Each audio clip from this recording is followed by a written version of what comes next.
論我係以前返緊工、返緊 full time job 嘅時候又好啦，依家做自由工作者又好啦，去到放假嘅時候都會有一個問題，就係時間過得特別快。因為放假嘅時候咧，總係會瞓得晏啲啦，比平日咁晏咗起身，一日嘅時間就縮短咗好多噶啦。然之後咧，可能又會變咗用夜晚嘅時間咧，就補償翻日頭嘅時間。但係咧，點補都好，都冇可能係補到朝頭早嗰幾個鐘噶啦。尤其是去咗唔可以捱夜嘅年紀，就算係夜晚可能過咗12點，咁1點零咧頂晒籠啊，我都已經好眼瞓，會好攰嘅。然後呢個假期咁就冇咗啦。前嗰排咧，我睇咗呢個講關於假期嘅 memes 啊，覺得好好笑啦，但係又講得好啱。所以今日呢條片咧，就想同大家分享一下，為咗令到放假嘅時間咧冇過得咁快，我會做啲乜嘢呢？首先係點解要延長呢個假期嘅感覺呢？係因為每當我哋放假嘅時候，覺得啲時間好唔夠用，對於工作日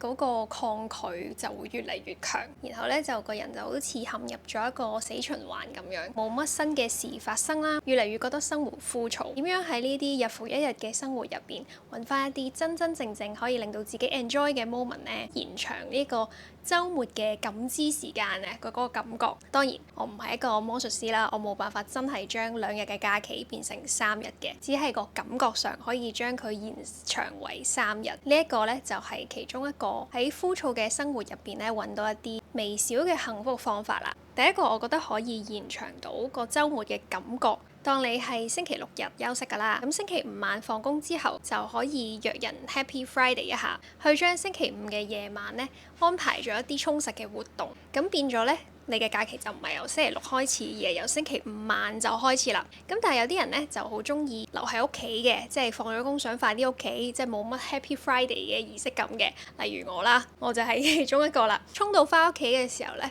即刻沖涼，無論你嗰晚係想煲劇又好，想就咁攤喺 sofa 嗰度耍廢碌電話又好，都沖咗涼先。嗰個感覺同你翻到嚟攤喺 sofa 碌電話或者睇劇睇到夜一夜先至去沖涼，個感覺係好唔同嘅。因為沖涼都係一個好 relax 嘅時間啦，沖完涼出嚟咧好 refresh，個感覺咧就係個夜晚啱啱先至開始，睇到個鐘，哇！先7點，先8點，計下可能當11點半或者12點瞓覺，我都仲有成4個鐘去做我想做嘅嘢喎。進程係會同你拖到11、2點先至走入去沖涼，係好唔同嘅。拖到11、2點沖涼，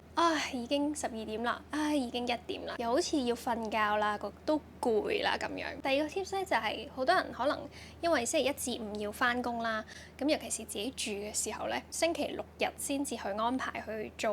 屋企嘅清潔、做家務咁樣，一做咧可能佔個時間咧就好多，就會覺得大半日又冇咗啦。如果唔想咁樣嘅話咧，我覺得就可以喺週中分散咁樣去枕住做一少少嘅家務，即係譬如可能星期3晚洗咗次衫先，或者係星期4晚吸個塵先，咁去到真係星期5晚啊，或者星期6朝早先再拖地等等呢一啲，唔好逼晒喺星期6日先至一次過去搞清潔。咁當然啦，如果你係好 enjoy 做家務呢個過程，覺得好療愈嘅，即係將一笪地方由污糟變成乾淨個過程，你覺得好治愈嘅話，咁當然就真係可以當佢係一個假期嘅活動、充電嘅活動啦。但係如果唔係咁樣嘅話咧，就建議係可以喺平日工作日嘅時候分散嗰啲家務去做。平時咧，如果工作日嘅時候有一啲好零碎嘅家務咧，可以5分鐘搞掂嘅。譬如用完啲嘢即刻去將佢物歸原位啊，執翻好整理好。咁呢啲可能每日嘅5至10分鐘嘅動作咧，就會慳翻咗星期6日嘅好多時間㗎啦。然後第3個方法咧，就係星期6日如果係你嘅休息日，可以安排下一日係好充實嘅活動。而一日咧係完全俾自己放空嘅。雖然而家嘅我咧未必係星期6日就係我嘅休息日啦，但係有陣時我都會用呢一個方法安排我嘅行程啊。充實嘅一日入邊咧，就可以安排一啲可能平時唔會做嘅活動，或者一啲新嘅嘗試。喺心理學上面嘅對於時間嘅主觀感知咧，就係點解我哋小朋友嘅時候會覺得時間係過得長啲、慢啲嘅咧，就係因為好多嘅體驗啊，對於小朋友嚟講都係第一次。我哋嘅腦袋咧就係通常對於啲新事物首次嘗試嘅事咧，時間感知咧就會延長咗嘅。所以如果係休息日嘅，即係安排其中一日係做一啲充實活動，而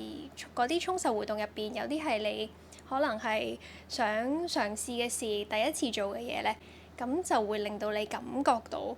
嗰日好似做咗好多嘢，個假日嘅感覺咧就會好似延長咗咁樣啦。但係如果全部休息日咧都安排到揼揼冚，個心係容易會攰嘅，會有啲 overwhelming 嘅感覺嘅。所以以前嘅我啦，或者而家嘅我啦，如果係連續咁樣放假嘅話咧，點都係會安排其中一日係放空，完全休息，做一啲唔使用腦嘅東西啦、事情啦，可能落街行下、散步啊咁樣。呢個目的係建立一個平靜啲嘅情緒，令到自己未至於覺得呢兩日玩唔夠啊咁樣，盡量令自己個心係可以平靜落嚟啦。第四個 tips 咧就係早起啊，早啲起身。尤其是以前返緊全職工嘅時候咧，好中意報復性捱夜嘅，即係一到假期嘅時候，星期五諗住聽日唔使早起啦，今晚夜啲瞓先，夜一夜先，跟住第二日咧星期六就會好晏先起身啦，去到星期六晚咧又夜咗啦，跟住星期日又係晏咗起身，變咗2日嘅體感嘅時間咧，好似好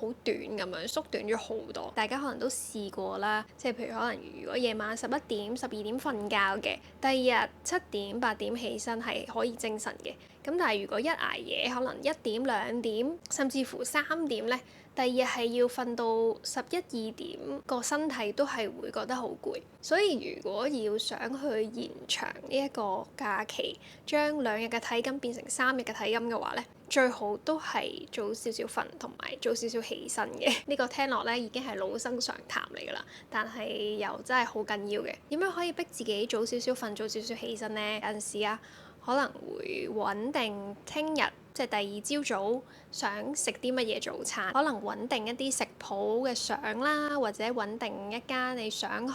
試好耐嘅餐廳佢嘅食物嘅相，擺喺個電話度，成晚望住佢，唔得，我聽日一定要食呢樣嘢，聽日一定要試煮呢個早餐，用呢個誘因咧去吸引自己早啲瞓、早啲起身嘅。你對於食冇乜興趣嘅話，可能揀一個你想去嘅地方啦，或者想行嘅山啦，揾定嗰個地方嘅相，又係擺喺個電話度，成晚前一晚成晚喺度望住佢，同自己講我聽日一定要去呢個地方。氹自己啦，當自己係個小朋友咁樣。只要個假期咧，你一早咗起身咧，嗰日嘅時間就會好好用。做咗咁多嘢都係10點啫喎，11點啫喎，好過可能11、2點起身，咪咪摸摸食少少嘢咁樣，已經係2、3點嘅事。可唔可以問你一個問題？我最近準備緊條片，就係講呢個延長週末嘅方法。即係有啲人會覺得星期六日好快過㗎嘛，即係你星期五可能放工返嚟，或者星期六你都冇特別夜瞓嘅，因為第二日唔使早起而夜瞓。就算碌電話都係碌一陣，點解咧？我想碌耐啲嘅，但係我繼續碌電話，你會話我咯？你會？咁去到真係假期要結束啦，要返去工作嘅時候咯喎。如果呢啲時候你係會有覺得焦慮嘅，有啲嘢都可以做去減輕呢一個情況。例如喺星期日啦，星期一返工嘅時候，星期日夜晚臨瞓之前寫低第二日要做嘅嘢，無論係工作事項又好啦，或者關於屋企嘅雜事又好，寫低佢。清空一下個腦先，好多時咧寫低咗，你發覺其實都唔係咁得人驚啫。理清咗自己嗰個思緒之後，恐懼、焦慮嘅情緒咧就可以冇咗一半㗎啦。通常，仲有一樣嘢咧就係可以揾下啲期待星期一晚收工可以做嘅事。我以前咧係會安排自己一啲咧星期一先至更新嘅劇集嘅，即係譬如一啲美劇咧，好興佢哋美國時間星期日晚更新啦，即係我哋喺香港咧星期一嘅時候就會有得睇。當我喺度追緊嗰啲劇嘅更新嘅時候咧，